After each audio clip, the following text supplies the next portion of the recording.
አይታየኝም እኮ ምን ነው የማወጣው? ተው በቃ እንዴው ምን ይወጣውለው? አንቺ ልጅ ምንም ይታይ ቆሻሻ የለም እኮ እንደዚህ አይነት ጨዋታ ጀመርሽ እንዴ? ደግሞ የሆነ የደበቅሽ ነገርም አለ። ምንድነው? ተናገር። እኔ እኮ ልብሷ ጓጉቶኝ ነው። ምን ሄላ ኧረ እኔ በፈለኩ ሰዓት እኮ ነው የምወጣው ውዴ። ነግሬሻል፣ ባለቤቱ ፍቅረኛዬ ነው እና ታዲያ ለዚህ ያልሆነኝ ለምን ሊሆነኝ ነው? በፈለኩ ሰዓት ካልገባው ካልወጣው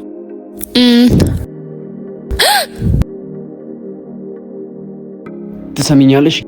ግንኙነት ሌላ ነው፣ ስራ ሌላ ነው። ይሄ ስራ ቦታ ነው። አትጨማለቂሽ።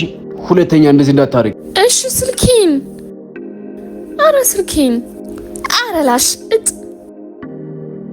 ማሂ። አቤት። ዛሬ ከጓደኞቼ ጋር የምሳ ቀጠሮ አለኝ።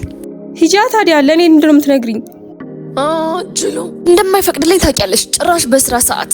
አሁን ምልሽን ካደረግሽ አዲሱን ቀሚሴን ሰጥሻለሁ። ወደ እውነት ሰላም የምርሽ ነው? የፈለግሽውን አደርግልሻለሁ። እና ምን ላድርግልሽ? ልቀቂ እንጂ ተረጋጊ። ምን እናድርግ? ይኸውልሽ ቅድም ስልክ ሳወራ አግኝቶ ስልኬን ወስዶታል። ስለዚህ እዛ ጋር ሄደሽ አይኔ ጋር ቆሻሻ ገባ ወንድሜ ትያለሽ። ብለሽ ታስወጪውና እኔ ስልኬን ይዤ ቀስ ብዬ ወጣ። በአሁን ሂጂ። እሺ በቃ ነይ ተከተይኝ።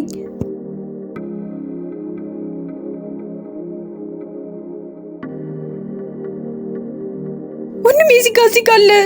አይታይም? እዚህ ጋር አለ። አውጣልኝ። አይታየኝም እኮ ምን ነው የማወጣው? ተው በቃ እንዴው ምን ይወጣውለው?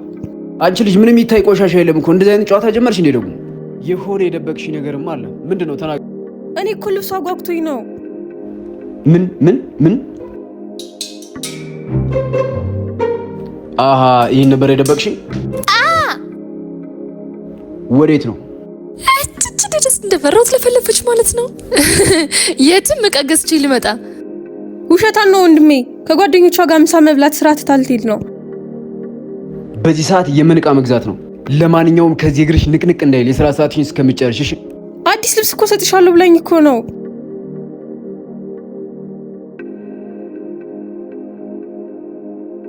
እንደማናመልጥ ነግሬሽ ነበር።